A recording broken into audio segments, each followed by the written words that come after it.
अस्सलाम वालेकुम नाज़रीन, मैं हूं ज़फ़र खान। 7H न्यूज़ में आपका इस्तकबाल है। राजेंद्र नगर CCS पुलिस ने मुश्तरका तौर पर कार्रवाई करते हुए 5 अफराद को गिरफ्तार कर लिया है जो आवाम को निशाना बनाते हुए उन्हें ठग लिया करते थे।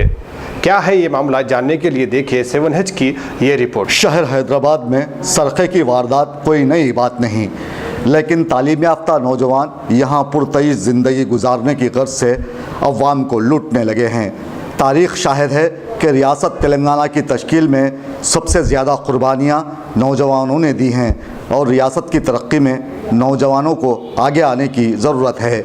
ऐसे में नौजवान किसी दूसरी लाइन को पकड़कर आगे बढ़ रहे हैं जिसकी मंजिल सिवाय जेल की कालकोठरी के अलावा कुछ नहीं।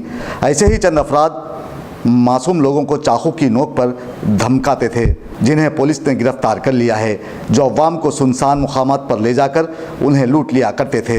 उनके कब्ज़े से हथियार के अलावा सेल फोन्स को जब्त कर लिया गया है। और CCS राजेंद्र नगर वो जॉइंट ऑपरेशन करके एक 5 आदमी को पकड़ लिया।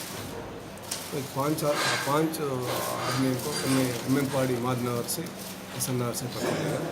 उन लोगों को इंट्रागेशन करके 3 बच्चे मोहम्मद अज्जू खान, शेख फरीद, सैयद मुजीब, तीनों इमादनगर एमएमपाड़ी वाला है।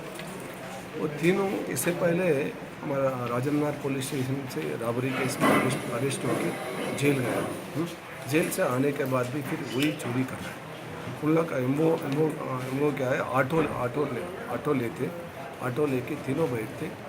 रात में 8 बजे के बाद कोई पैसेंजर को आइसोलेटेड सिंगल या डबल पैसेंजर पैदल जो है तो उसके पास जाते, आप किधर जाना, मेहदीपट्टनम, हम भी मेहदीपट्टनम जा रहे हैं, आप आते, वैसा बिठा के थोड़ा आइसोलेटेड प्लेस को जाने के बाद उसको चाकू बता के उसके पास कितना है तो पैसा, फ़ोन है तो पक्का का फ़ोन खींच लेते, तो बस कुछ पैसा निकले तो पैसा खींच लेते। ऐसे 3 केसेस करें। उसमें एक स्टेट बैडमिंटन प्लेयर है, एक इंजीनियर भी है। वैसा वेल एजुकेटेड बैडमिंटन प्लेयर है तो वेल बिल्ट है।